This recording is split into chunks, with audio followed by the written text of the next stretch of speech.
बिस्मिल्लाहिर्रहमानिर्रहीम। इय्याक नअबुदु व इय्याक नस्तईन। आज हमारी कोर कमेटी की मीटिंग हुई। हमने बड़ी तफसील में पूरी तरह डिस्कस किया कि ये जो इस्लामाबाद में हमने कॉल देनी है ये कब देनी है और इसकी नौयत क्या होगी। जो हमारा फैसला आज हुआ वो ये कि मई के आखिरी हफ्ते में हम ये कॉल देने लगे हैं और सारे पाकिस्तानियों को कॉल देने लगे हैं।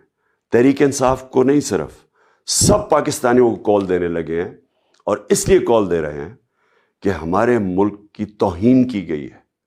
एक बैरून मुल्क साजिश के तहत पाकिस्तान के करप्ट तरीन लोगों को मुल्क पर मुसल्लत किया गया। कैबिनेट में 60% लोग जमानत पे हैं।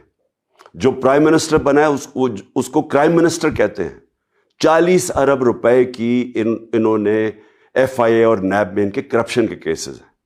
ये मुल्क की तौहीन है।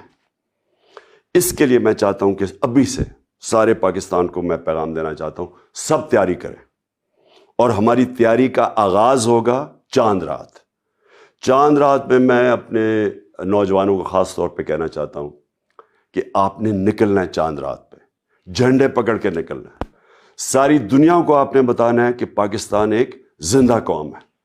और इंशाअल्लाह उसके बाद जो हमारा अगला लायामुल होगा वो पूरी तैयारी होगी हमारी इस्लामाबाद मार्च। जो मेरा ईमान है कि पाकिस्तान की तारीख की ये सबसे बड़ी एक ऐसा मजमा जमा होगा, एक अवाम का समुंदर इस्लामाबाद में आएगा जो कि ये बताएगा कि कभी इसके बाद कोई बैरूनी मुल्क हमारे ऊपर एक करप्ट टोले को मुसल्लत नहीं कर सकेगा। पाकिस्तान का जो फैसला होगा वो पाकिस्तान की अवाम करेगी। पाकिस्तान जिंदाबाद।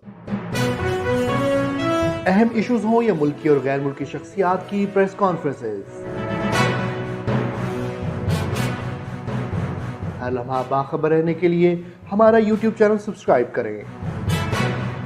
बावसूख ज़राए से मुसद्दिक़ा खबरों, तज्ज़ियों और तबसरों से मुस्तफ़ीद होने के लिए अभी हमारी वेबसाइट को विजिट कीजिए। इसके साथ साथ आप हमें फेसबुक पर लाइक और फॉलो भी कर सकते हैं। इसके अलावा हर टाइम ओवरसीज पाकिस्तानियों के हालात और मसाइल के हल को जानने के लिए हमारी ऐप भी डाउनलोड कर सकते हैं। हम कर रहे हैं आपको हर लम्हा बाखबर, क्योंकि है 39 न्यूज़ पर आपका एतबार।